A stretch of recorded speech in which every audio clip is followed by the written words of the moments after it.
So finding the median, let's put some numbers down here. Let's go 2, 3, 4, 5, 6, 9, 11.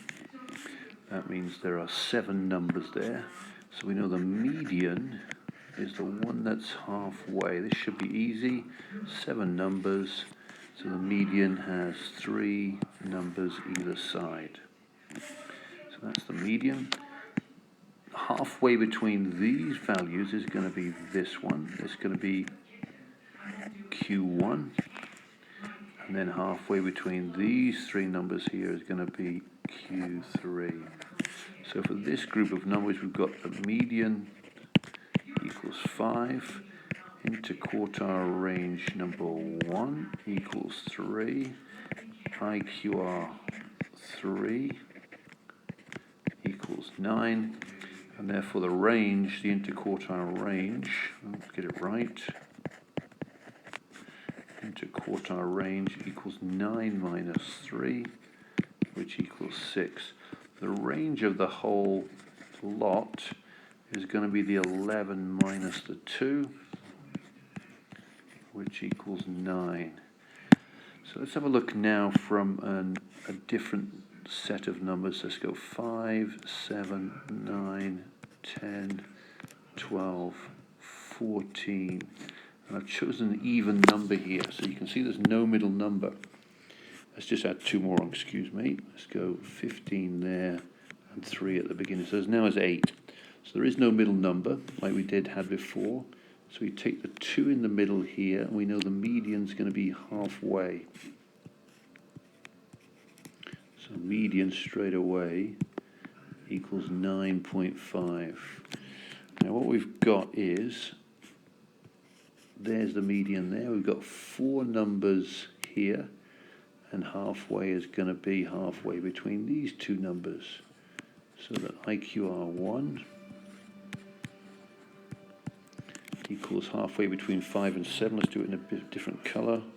Let's go black. IQR1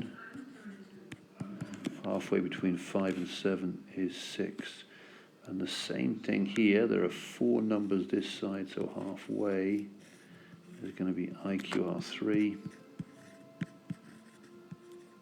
which equals 13, halfway between 12 and 14. So the interquartile range equals 13 minus 6, which equals 7. The range of the whole thing is these 2 numbers,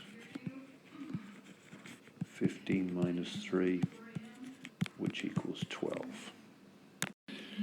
So the question here is, we're going to find the number that's the 58th percentile. So we know that that equals P in our formula. So therefore we know that rank equals 58 over 100 times n plus 1. And there's 30 numbers, so it's 30 plus 1. And that will give us the answer. 17.98. So that for this means it's between the 17th and 18th numbers, a bit close to the 18th, perhaps we'll take that.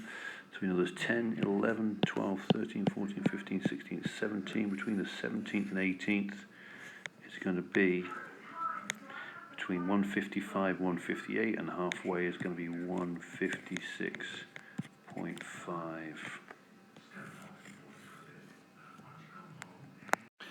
So find the percentile. We'll take a number like 57 here. I'm going to find the number for the percentile for 57. Find the percentile for 57. So we know there are 50 numbers in this list, and so therefore P equals 100 times L. Well, L is the number of numbers before 57. So there's 18 to here, 19, 20, 21, 22, 23, 24, 25. And then E is the number of times that 57 repeats, which is 3. And all this is divided by n, and n is 50. So we get 100 times 25 plus 1.5 all over 50. Well, we know that 100 divided by 50 is 2. So we get 25 plus 1.5, 26.5 times 2 equals 53. So therefore the 53rd, get rid of that, 53rd percentile is the answer.